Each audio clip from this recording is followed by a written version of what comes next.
Here's how to play your digital games mostly forever. How's it going, everyone? As always, my name is Jimmy Champagne. This is PSReady, my channel all about PlayStation, and in today's video, the weekend update, which has been launching on Monday lately, so it's the weekend update as far as I'm concerned. And in addition to that intro story, we're going to talk about why Sony needs to look back to the PS2 to protect their future, and finally, we're going to wrap the video up with an investigation into what happened to the Order 1887. This video is sponsored by Scry and their Arctic PS5 coolers. I've been talking about these Arctic coolers on PSReady here for years, and that's because they're the best and they've only gotten better. The first reason I love these coolers is simple. They prevent overheating by keeping your PS5 running at optimal temperatures the entire time you're gaming on it. And keeping your PS5 running at optimal temperatures is important because it stops thermal throttling, which means you won't see weird things like random stutters that really bug me when I'm playing games for a long time. And keeping your parts cool means they won't be under heavy load, which in turn extends the life of your PS5. It's also great to have a feeling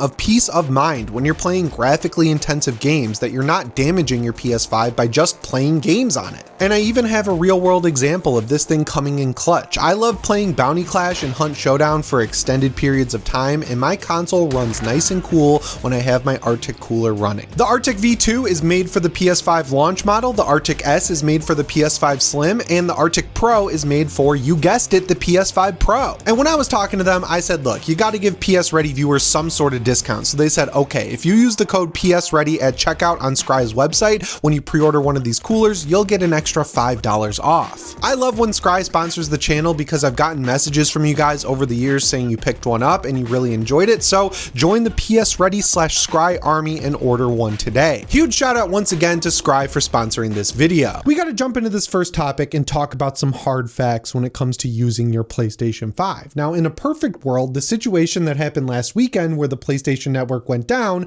would never happen again. We would be able to play our digital games forever in perpetuity. We wouldn't have to worry about the rights going away. We wouldn't have to worry about the PSN going down. But if you've been watching the channel for a while, you know that this has happened multiple times over the past year. The only reason this one caught on so much is because it lasted more than 8 to 10 hours. And I'd argue that 1 hour of the PSN going down is not good and not acceptable, but I guess it only matters to the gaming journalists out there if it happens for an entire day because they can milk it. So because I have 3 PS5s, it's a total crapshoot on which one will allow me to play my digital games when the PSN is down. It's a crapshoot on if the licenses are restored. So I did some investigating and I found 2 tricks that'll help you 99% of the time, but because this is the PlayStation Network, it's never going to be foolproof. But you should still do this so that if and when this happens again, you still have access to as many games as possible on your PlayStation 5 because that's how it should be. So the first thing you're going to want to do is enable your console to be usable when it's offline, and this is pretty simple. All you're going to do is go to the settings and go to users and accounts, and of course this feature is hidden under the other category because Sony doesn't think it's essential or anything like that. And then once you're in other, go to console sharing and offline play and turn on offline play. Now weirdly enough, even if your console is set as your home console, this is not on by default. You have to go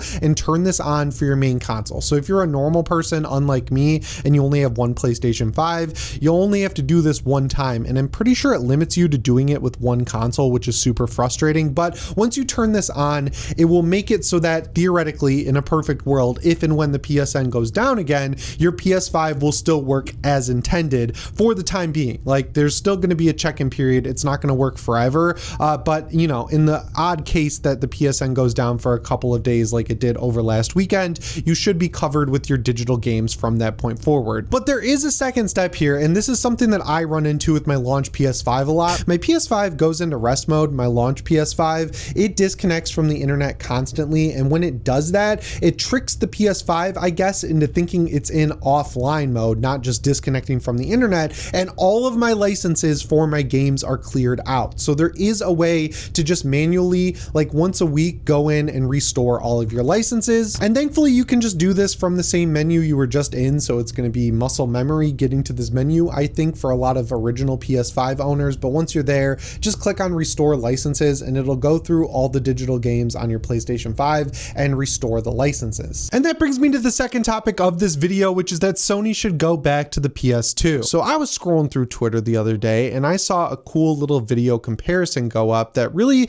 showed how far Sony has come in a negative way since the PS2 era. And what this video was doing was setting up every single PlayStation home console. So like the PS1, PS2, PS3, PS4, and PS5, and it was starting them up at the exact same time and just timing them to see how long it would get into the home screen. Now, initially, before I even started the video, I just assumed that the PS5 would be the clear winner. You know, it's a very stripped down interface. It's made for gaming. Of course, they have the power of the SSD, which is just getting into games faster. It's getting rid of loading times. It's causing faster download speeds. The whole mantra of the PlayStation 5 since the start was speed. And I just assumed the slowest would go to PS3 because it uses the spinning disk hard drive. It uses the cell processor. They were just figuring out the whole online enabled era of console manufacturing. Then I thought maybe the PS4 would be second place-ish and the PS1 and PS2 would probably be right in the middle. But once I watched the video, I was shocked to find that the PS2 is the fastest booting console of all the PlayStation home consoles that have been released. And it just got me thinking of how incredible that era was for gaming. Like, it is cool, of course, that we are able to access the internet on new PlayStation consoles because you can download games, you can connect to your friends, you can play games online, you can do all sorts of stuff on the internet with your PlayStation console. That isn't necessarily a bad thing, but when you see the cost of that, when you look at old consoles where all you had to do was just hit the eject button, put a disc in, and within 10 seconds or so, you were in a game actually playing it, it really shows how much we've lost by putting the internet in these consoles and making it so integral to actually doing anything on them. And obviously with what happened last weekend where the PlayStation Network went down and people were losing access to their games, that really threw this all into perspective here. Like, I get how cool it is and I understand that there's a real incentive for Sony to continue putting the internet in as many features as possible on their PlayStation consoles, because then they can track everything you're doing. They can get telemetry data from your games to see what portions you're skipping, what portions you're actually playing. They can even see what portions cause the most users to just drop off a game and never go back to it. That helps their developers because it stops them from making boring games that people stop playing eventually. But, you know, I think we need to kind of split the difference here and actually make this an advertised feature. It would be awesome if when it came to games like Astro Bot or Ghost of Tsushima's single player mode or God of War Ragnarok, you know, these single player games, they turned putting the game on the disc and making it playable without checking the internet at all whatsoever, like a marketing feature for these products, right? Like, there's a huge audience of people who are in my age range, you know, like 25 to 35, who grew up in this era of the PlayStation 2 when you could just go to Target, beg your mom for the clearance copy of The Getaway or whatever, bring it home, put it in your PS2 and just be gaming immediately and be on your console all night. That was a great era that we all still remember. I know the Zoomers have never experienced this in any way really, because they basically started with the tail end of the Xbox 360 maybe, but they really started their gaming experience with the Xbox One and PS4 where everything was online enabled. That's when they really started to stop shipping the games on the disc and make you patch the shit out of them the second you put them into the console. But I'd argue that a huge chunk of the gaming audience is in my age range who did grow up with this stuff, and it would be awesome for people like us to see a little badge on the box or something that says, hey, you do not need to download anything to play this game. I feel like a lot of people would go out of their way to make the long, arduous journey to Target to just pick up a boxed copy of these games just to take advantage of that feature. And it is something that is advertised on the Nintendo Switch. If you remember when they put The Witcher 3 on the Switch, one of the biggest features that they advertised top to bottom with that thing from the very start is that when you get the cartridge, they spent more money on the actual cartridges when they bought them from Nintendo to make sure they were double the size of a normal Nintendo Switch cartridge, just so that they could put the entire Witcher 3 experience on the cartridge. Now, weirdly enough, a couple of months after that game came out, which I think was ported by Saber Interactive, they did do a patch that cleaned up some of the rough edges and the performance of the game just a little bit. But if you didn't really care all that much about getting 1 or 2 extra FPS out of the game, you could just play the entire game off the cartridge. And I remember back back when that came out, a lot of people were super excited and went out and bought it and tweeted pictures of their Witcher 3 Collector's Edition box that they bought for the Nintendo Switch just because the entire game was on the cartridge. And this also happened with a couple of more games, one of them being Cyberpunk 2077. They did an Ultimate Box collection once Phantom Liberty was out and they were done patching the game. You could buy an Ultimate Edition version of the game that had the entire content on the box. Sony's even done the same thing with games like The Last of Us Part 1, The Last of Us Part 2 Remastered, Ghost of Tsushima's Director's Cut, Death Stranding's Director's Cut, the Horizon Forbidden West Complete Edition. I'm pretty sure each and every single one of those games, if you bought the physical copy, the entire version of the game was on the disc. So even though I owned Ghost of Tsushima on PS4 physically, and I could just pay the $10 or $20 upgrade, I forget what it was, to get that digitally in my PlayStation Network account, I spent the extra money to get those games on the disc just in case I ever ran into a situation like the one last weekend where the PlayStation Network went down for an entire weekend and I couldn't play my games. I could have just taken the disc for those games that had the entire thing on the disc, popped it into my console, and been good to go, and that would have been incredible. And as far as I'm aware, that would also circumvent the issue where some of my PS5s are not the home console. My PS5 Pro is the home console, the one that's on the TV upstairs, but when my wife is watching The Bachelor and I have to come down into the basement, I'd like to also be able to use my PlayStation 5 Slim, or if I have to go upstairs to my Warhammer desk, I'd also like to be able to use my PlayStation Launch Edition just like as is, like I paid $500 for it. It should just turn on and play my disc-based game. So I'm pretty sure it circumvents that, which would be cool as well. I understand that it's just something that happens when you get older. You start to get nostalgic and then you just think everything old is good. And that is definitely not the case. Like, I know a lot of people look back fondly on the NES, but like if you get a retro machine like the Analog Pocket or something like that, you quickly realize when you start emulating NES games that you can, unless you really grew up with them, like you were a child when those games were coming out and you have a nostalgic attachment to them, it's really hard to go back and play some of those older games. And even though a lot of people love to wax poetic about how amazing the PS3 era and the Xbox 360 era was and how gaming was perfect back then, if you actually go back and play a lot of those games, there's a lot of rough edges and quality of life stuff that's been figured out in the past 2 decades that I feel like you'll just immediately miss if you play a lot of those games, like checkpointing. In GTA 4, if you play a lot of the story missions, the checkpointing is horrible, and a lot of them basically make you start it over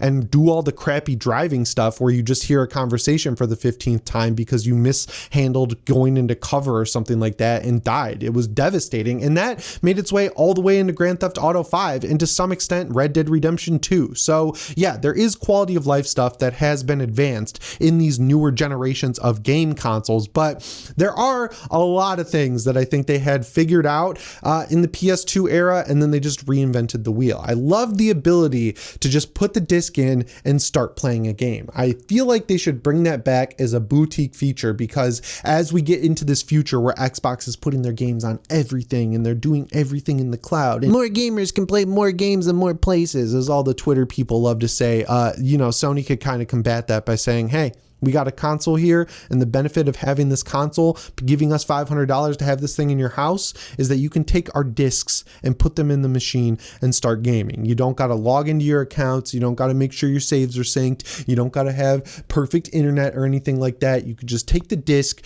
put it in your console, and play the game. I think that would be pretty cool. And that brings me to the third topic of this video, which is what happened to the Order 1887. So back when the PS4 was coming out, this was when I was really tuned in to the PlayStation ecosystem from a writing perspective. I had a website where I'd write about Vita games, I'd do PS4 news updates, and one of the games I was looking forward to since the PS4 was announced was the Order 1886. It was from Ready at Dawn. I had a lot of experience with that developer just because of all the PSP games I had played growing up, like Ratchet & Clank Size Matters. I'm pretty sure they did a couple of the God of War games for PSP as well. They were a great developer who could take already made franchises and make a game that stood up to the first party studio that was making them, and I thought they were great. It was kind of similar to Ben's studio making Days Gone, where I was like, okay, they're going to graduate to real console gaming, and it was like just a cool concept. It took place in 1886, obviously, it was in the title. You were the Knights of the Round Table, and you were fighting monsters like werewolves and vampires and stuff like that, and it had a really cool steampunk aesthetic. And then it came out and people realized it was about 4 hours long, and despite the fact that the graphics were amazing, it was very cutscene heavy and the shooting was kind of mid, and there wasn't just like enough gameplay in it, so it didn't sell very well. And despite that, a lot of people, myself included, were hoping that Sony would give Ready at Dawn another chance, and they just never did. Ready at Dawn was eventually sold to Meta to make VR games after they made a couple for the PSVR, and then after that didn't really take off. Facebook shut them down. So the guy who was running the studio for pretty much the entire time just did an interview and talked about the whole situation with the Order 1887. So the shortness of the game was not intentional. Shocker. They were just getting up to their release date, and it was hard set by Sony, and they went to Sony and said, look, we've got a game that's like 8 to 10 hours long.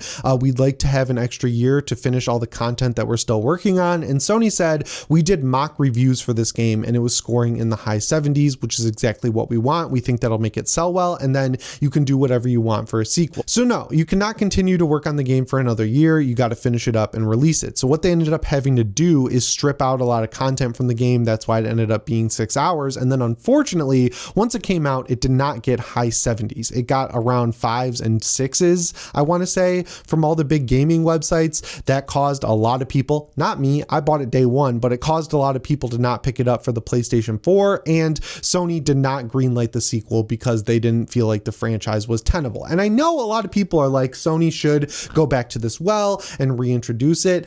I don't know. I think it's sometimes when you have games like that, Sony does make the right call. And as much as I like a game that's horror inspired and it's inspired by the Round Table and it's got werewolves and everything like that, like that's a game that's made for me. I feel like sometimes you got to just cut your losses and say, look, like it's really hard to get people in on the ground floor. It's even harder to get people who missed the first game in on a sequel. We've seen stuff like this with Alan Wake 2, where they remastered the first game and they included the first game's remaster with a lot of copies of Alan Wake 2. And that game had a small but strong fan base from the start, and even that wasn't enough to really get the second game out into the wild. So as much as I would have liked to see Ready at Dawn get to make a sequel to the Order 1886, I think ultimately Sony did make the right call there. It sucks that they had to go on to make VR games that no one played and then eventually be shut down, but like that's what happens. It's a shitty reality that we live in where sometimes stuff doesn't work out, right? Like you can't overscope your game. If you're coming to Sony, you're a satellite studio, you're not first party, you have proven track records on PSP and portable games, but you've never really made your own IP at that point. That's pretty risky to say we're going to make a graphically intensive game on par with The Last of Us that's going to blow people away and then have a shortened development time and still expect it to be up to the length of something like what Naughty Dog would make. It's just not going to happen. So it is partially Sony's fault for not letting them continue to develop it for an extra year. But, you know, I think at the end of the day, you got to understand your budget. You got to understand your workload. You got to understand how big your team is and make the call on what you actually need to make a quality product that's going to catch on from the very beginning. And it seems like Ready at Dawn just didn't do that.